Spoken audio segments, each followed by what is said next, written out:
This is House Planning Help, episode 55. Hello, I'm Ben Adam Smith, and this is the podcast for you if you're interested in self-building or renovating. I'm exploring what houses we should be building in the 21st century. Alongside this, I have a personal goal to create an energy-efficient home before I turn 40 in August 2016. And coming up in this session, I chat to Steve Mouzon from Original Green about building for extreme weather. We're talking particularly hurricanes and very specifically Florida. I'll explain why shortly. First though, I have an announcement. In August 2014, we'll be bringing you a documentary. It's called The Future of Housing and How Airtightness Can Help. Yes, what that means is we are fully backed on our Kickstarter campaign.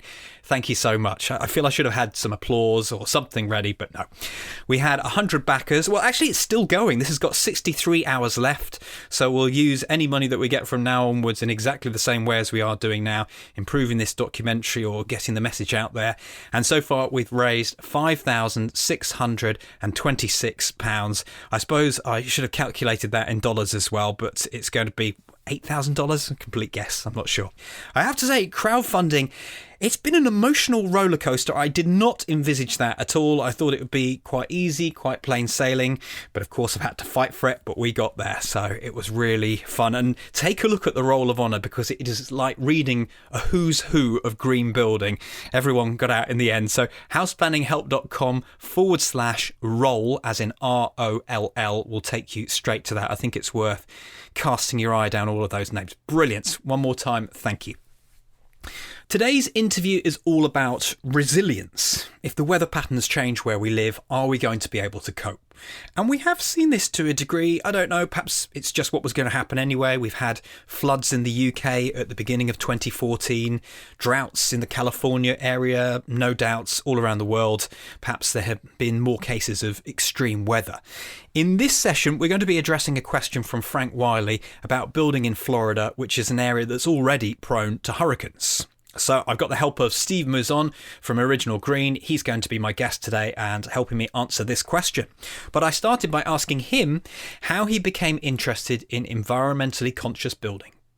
Well, I'm an architect by trade. I went to university back in the late 70s and early 80s, but I've always had an interest in building things more sustainably. My mother had a health food store for many years, beginning in the mid-1970s, and she would have all these wonderful speakers come in. It really kind of revolutionary people for that point in time. Of course, a lot of the things they talked about back then that sounded so crazy are kind of accepted wisdom now.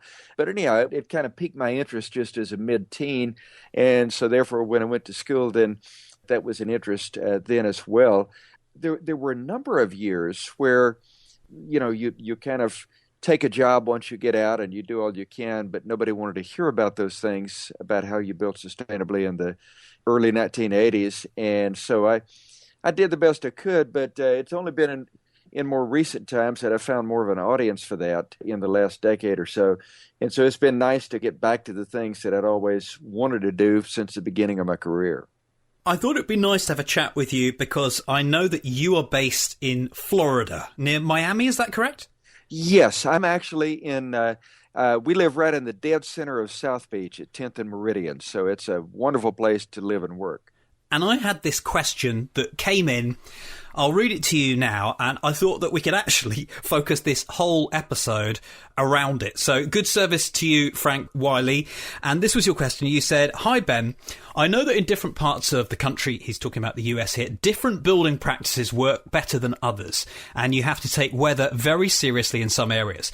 My question is, what are some of the better ones for Florida that would create a tight envelope from the outside, but yet are still hurricane resistant?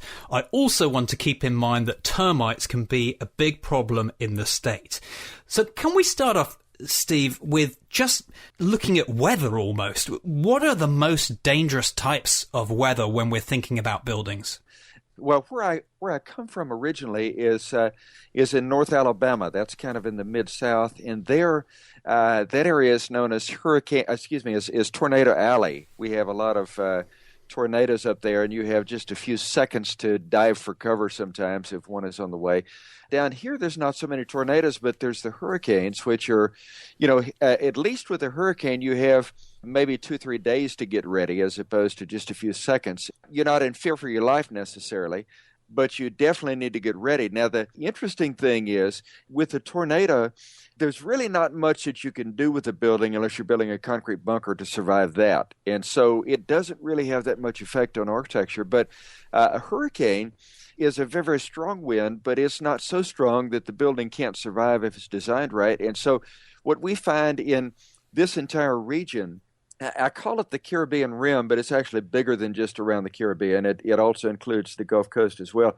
But in the entire region, that architecture actually for hundreds of years has been profoundly influenced by being in a place that there can be hurricanes. And the way that worked, I think, say 100 or 200 years ago, if you were fortunate enough to survive a hurricane yourself, but your house was unfortunate enough not to, then when you crawled out of the wreckage of your house and saw your neighbor's house that was still standing, you said, I'm going to rebuild like that, so it was hard-won wisdom of how to, and it was everything from the roof slopes to the actual eave details. Literally an overhang that is too big causes the beginning of the peeling back of the roof deck. And when the roof deck is lost, that's what the structural engineers call the diaphragm. And so when that diaphragm action is lost, then there's no support to the top of the wall, and the walls begin to cave in, and the entire building can be lost because of just an overhang being too big. So there's all sorts of little details like that. Another example, there's a place in the Bahamas that I do a lot of work. It's called Schooner Bay. It's a new town, and they've taken the old wisdom very seriously. And when Hurricane Irene crossed Schooner Bay at her strongest point a couple of years ago, with winds of 125 to 130 miles an hour, and that's a severe hurricane. But when she crossed, they did not lose one pane of glass because they did what the Bahamians have always done, and that is they had solid board shutters, and they just shut the shutters in advance of the hurricane. And so the shutters took the beating from the wind, not the glass itself, and everything was fine. Of course, today in the States, what people will commonly do, they will put things that look like shutters on a building, but they actually don't shut. They're just decorative things that are stuck on. And I tell them, I say, if you want to do that, we should call this thing by its proper name. If it's something that only screws on the wall and does nothing rather than shuts, it's not a shutter, it's a screw on do nothing. So how many screw on do nothings do you want on this building? And normally the answer is zero. But the fact of the matter is that there's all sorts of things like that, like the shutters and like the roof slopes and the eave overhangs and all this, that actually go into survival from the storm versus having a building that would be demolished. And so it really is fascinating to look back and actually see that and now today, for example, all the hurricane experts will say a roof where the slope is in the kind of the sweet spot of between an 8 and 12 and a 9 and 12, that's not so steep that it fails in overturning, but not so shallow that it fails in uplift. And so it's kind of a sweet spot. But long before there were hurricane experts, the old folks knew that, again, just from looking at what survived and what didn't. And so much of the wisdom of how to survive in a hurricane is actually wisdom that's been around for a very long time. We've just been ignoring it in recent years. Do other parts of America have different weather to deal with? Because we're talking about a big area. So you've got the hurricanes down there. How far up do they go? Once they get inland about 100 to 150 miles, they taper off. Really, when you get 200 miles in, normally they've tapered off to where they're just a tropical storm or something like that. And so it's just a big wind. It's not something that'll destroy a building. But the problem that we have here is that everything that we've done in recent times in terms of building sustainably, in the States we have something that is called the U.S. Green Building Council. And they're the sponsor of the LEED standard that you may have heard something of. And the problem with LEED, and I actually sat on one of the committees for, I guess it was most of a year until they finally kicked me off because not because I disagreed with them. They're very, very nice people, but just simply because I couldn't be at enough of the conference calls. But anyhow, so I've actually tried to help with this a little bit. But the problem with any of the standards like the LEED standard is it's exactly the same standard applying to something on Cape Cod and on the Gulf Coast. And I probably don't have to tell you that when you have a country that's that big with that many different climatic regions, what is supremely sustainable on Cape Cod looks ridiculous in the Gulf and vice versa. And actually, the question you asked about sealing up a moment ago actually is a very good question in the northern two-thirds of the U.S. But really what we find when you get down here into the Caribbean Rim, really what a building needs to do is not so much seal up tight as it does need to open up and breathe. And we don't have any standards that even contemplate that question, which is a real pity. We're actually a couple of partners and myself in a company called Studio Sky. We're in the process right now of building some stuff in this part of the world that literally where the buildings are, that they have no insulation at all. They have these louvered walls and louvered windows and doors that for almost all of the year, they open up and you let the breeze blow through. And so it's a completely different solution than you would use in, say, Connecticut or Montana or something like that. And then you get into the, say, for example, the Pacific coast, and you have an entirely different climate there. You get into the desert Southwest, and you get something that's not so different from the, from the Sahara. I mean, it's so the U.S. really has a lot of different zones, and so the idea of having any one solution that works in all of those zones, it just doesn't make good sense. This weather that we've been talking about, has it changed at all, or did our ancestors face exactly the same issues and we've just got to get used to it? Perhaps we're doing something that's too fancy and we're not thinking about what might be coming our way. Well, interestingly enough, when I moved down to South Beach a little over 10 years ago, I never heard the term tidal flooding. I didn't know what that meant. Now, almost every time we have a full moon or a new moon, then we have water in the streets here. Not every time, but most times. And even when there's been no rain. So basically what it amounts to is that the sea level is literally getting up in the streets. And so the sea level rise is definitely an issue. And you're beginning to be able to see where things are warmer. Basically, we have these, in the U.S., climatic belts that are intended to guide you as to what plants to plant in particular regions. And basically, everything has moved about one climatic zone northward in the last 30 years or so. And so there's clearly change going on. I totally agree. Well, going back to houses and concentrating on that for a moment, I don't know whether to bring in some more world examples, but I think we'll just concentrate on Florida for now. What does that mean on the houses that you design day by day? Are people coming to you and demanding that things are more resilient, or is it a case of we'll deal with it when it arrives? We find ourselves, I say ourselves, and I'm talking about myself and my partners and also a larger group of colleagues known over here as the new urbanist. I don't know if you've heard that term. It's a term that, okay. And, but we find ourselves, in most cases, we're going to the developers and to the customers, and we're saying, here, you should think about building in a more resilient way. In other words, they're not coming to us asking for that.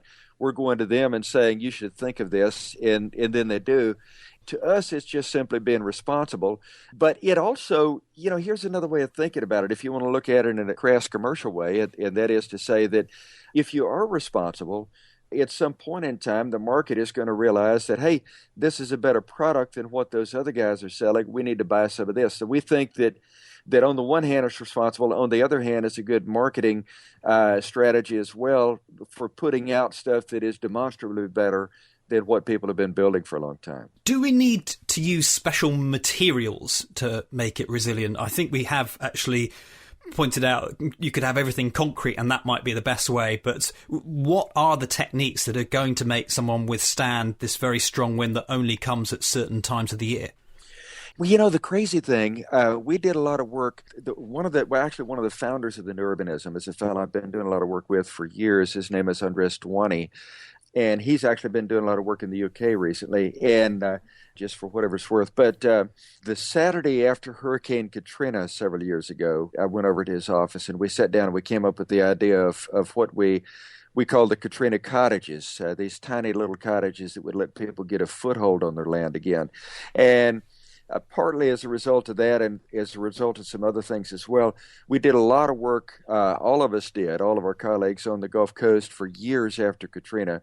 And one thing that we noticed, there was, for example, there's an old colonial house in New Orleans. It's called the Peteau House. And all around the Peteau House, there was a lot of devastation. Houses that just had to be bulldozed. I mean, literally almost within a stone's, well, not quite a stone's throw, but pretty close to it. But the Peteau House and many of the other old houses, the old folks knew that there were going to be floods. And so what they did is they built the entire first floor out of masonry with stucco inside and out. And so when the flood was coming, when the storm was coming, they would simply move all the furniture up to the main level, which was really the second level. And so after the floods receded, they simply had to hose down the walls and move the furniture back down, and they were fine, and there was destruction all around them. And so actually, that was not a new material. I mean, that was an ancient material. I mean, just a stone and brick. I don't know if it's stone or brick because it was covered with stucco, but just a masonry wall with the stucco finish. And so in many cases, it's not necessarily even the new materials. As a matter of fact, one big problem that we've had in recent times is that over the last 100 years ago, we've had all these fantastically strong materials that have allowed us to build using very thin samples of each material because they are so strong.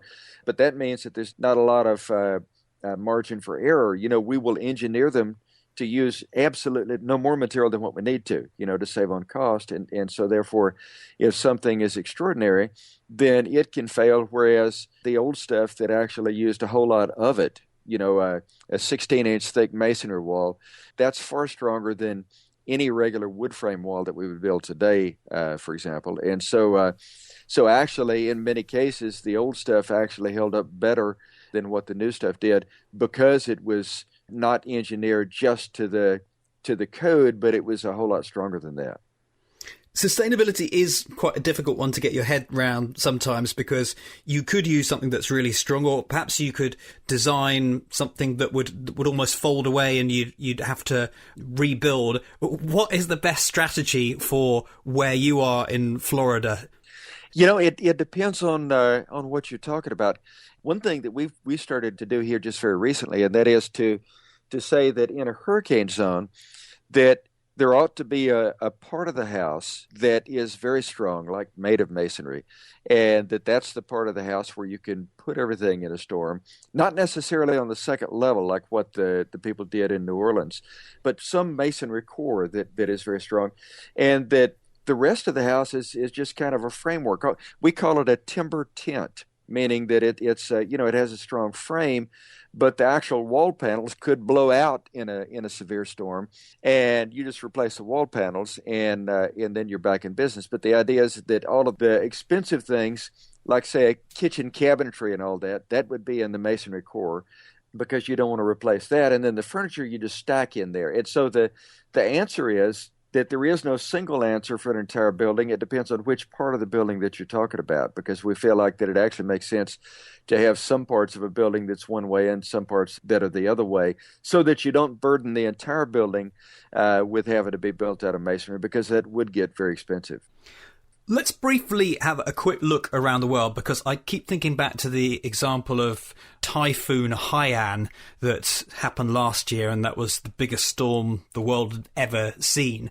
What do they do in that situation? Is there ever a call for just abandoning an area where it gets so silly that you just get wiped out? Because I've visited that area and I know how often they get these storms. They do treat it and take it in their stride, but can you see Florida ever? Are people just going to think, oh, this is crazy, I'm going to move somewhere else, and mass relocation? Well, after the year of Katrina, when there were there were 6 or 7 hurricanes that came through Florida that year. Now, Katrina came through Florida. It was barely a Category 1, so it wasn't a big storm. But then that was the year that we ran out of the alphabet and had to start all over again with an A storm, towards the end of the hurricane season. But at that point in time, there were some people that were saying, hey, we want to move. And in a tiny fraction of 1% of the people in the state actually did move somewhere else. But the problem is, like, for example, after Katrina, when the mayor floated the idea that maybe there's parts of New Orleans that should not be rebuilt. That idea survived for less than 24 hours. There was such a firestorm of people saying, "Oh no, you don't. That's my home. You're getting rid of or whatever." Then he said, "Well, that was just a trial balloon. I just wanted to see what you thought, and now I know." And so I think that it's going to be such a difficult thing to be able to say, "Sorry, you can't come back."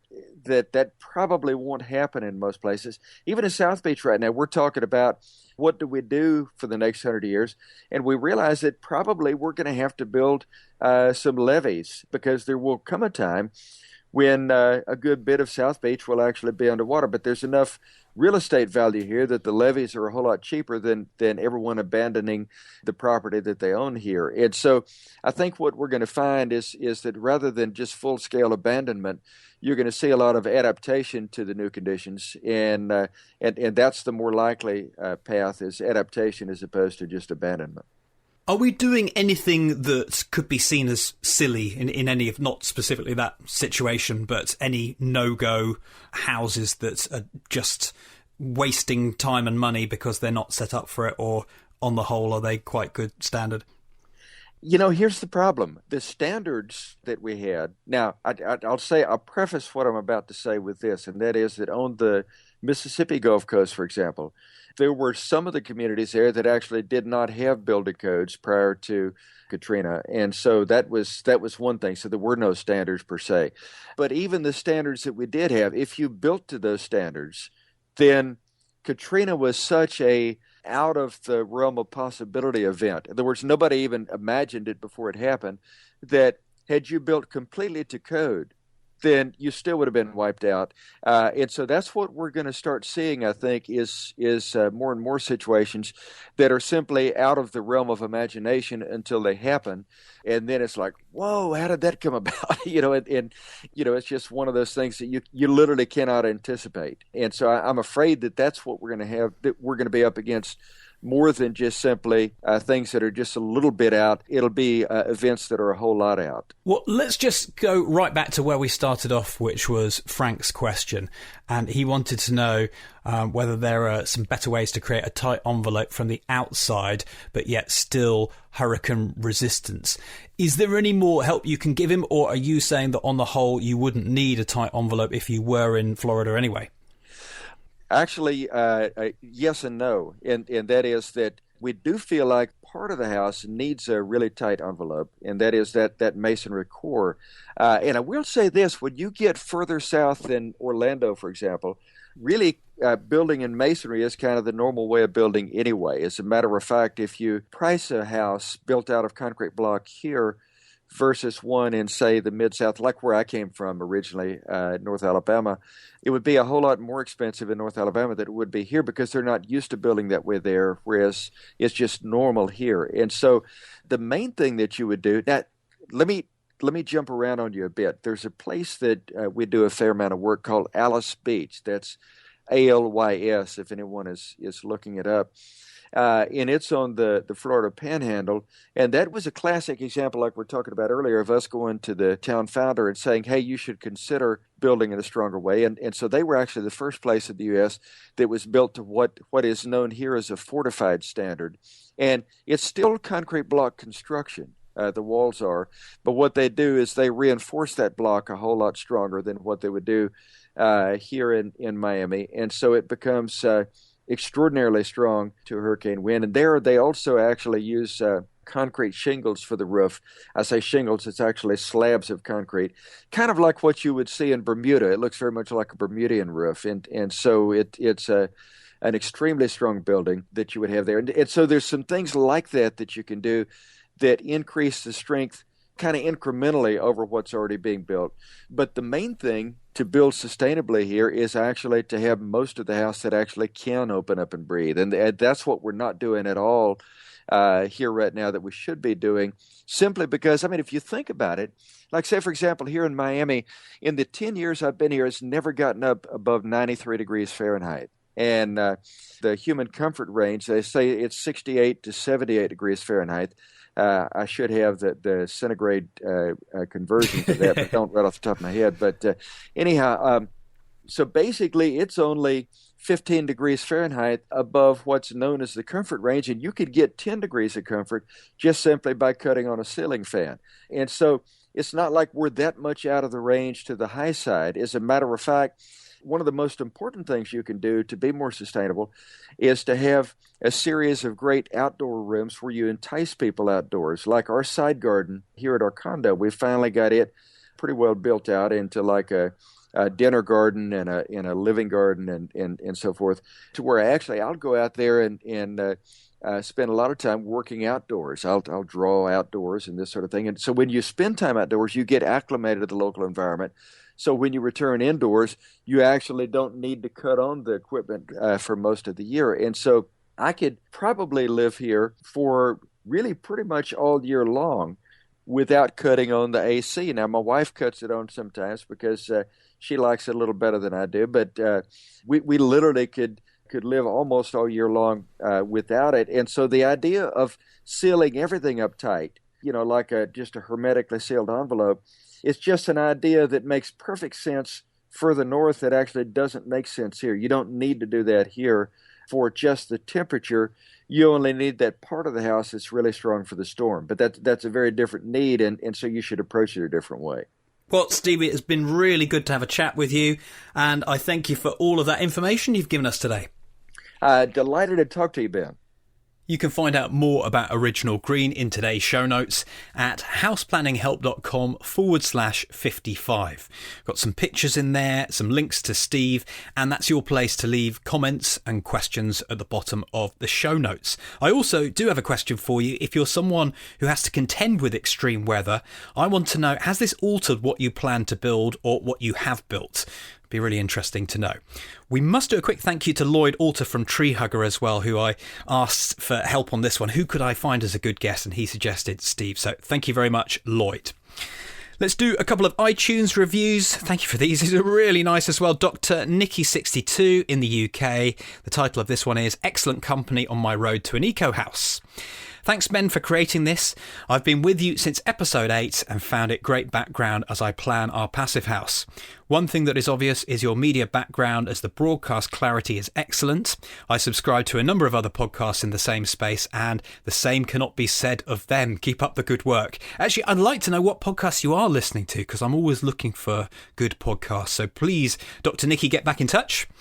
This one is from David Wild, who titles it House Planning Help and Education. I tried to find the best podcast for each of my favourite topics. Not only is this top-notch on eco-house principles and practice, this is possibly my best podcast selection on any subject. Get this. Whether improving old or building new, this is a rich seam of valuable information presented by Ben professionally with expert guests. It matches the best Radio 4 programmes in style and standard. A pleasure to listen to and very well supported by its website. Thank you, Ben. Wow, brilliant iTunes reviews, and we always welcome some more. One final announcement, and then I'll tell you what's coming up in the next session. And this is that I'm thinking of building up the team here at House Planning Help. It's because I'm finding there's just not enough time in the day. I'm sure we have that with all of our businesses when you get to a certain point. I definitely don't want to be stopping any of this. I just want to be doing more of it. So the idea is really to put the feelers out and find out, are you someone that would like to get involved at House Planning Help? At this stage, it's really just a scouting mission, but maybe you think you'd be an ace at transcription or putting the show notes together or taking control of the social media, or you're someone who's good at editing or camera or whatever it might be, organising Google Plus Hangouts. I just want to know if you've got some skills to offer that you think would be handy to me, then I would like to hear about them. And I mentioned this on the podcast mainly because you know what I'm all about. You'll have a much better idea if you listen to this podcast of what I'm trying to do and where I'm trying to go. And I have 1,000,001 ideas that I'd like to get off the ground at some point. So everything is remote. It's not as if you have to come and work at a specific office. I think this is the way that businesses are going to go in the future as well. So I'm going to do everything in my power not to have a permanent office. Maybe one day I might have to. The idea is it's a 24-hour environment. It doesn't have to be 9 to 5. Certainly everything will be freelance or part-time. There'll even be some volunteer roles, and we'll just take it slowly. As I mentioned, it's not that anything's going to happen straight away. I'm just trying to find the right fit in terms of people, because that's what this is all about. So get in touch if that sounds like you and you're interested, or just sit back and enjoy the podcast as you have been. houseplanninghelp.com/contact. Email me from there. Next time, Piers Taylor from the Invisible Studio Architects is my guest as we look at different build systems. So I hope you can make that one. Cheers.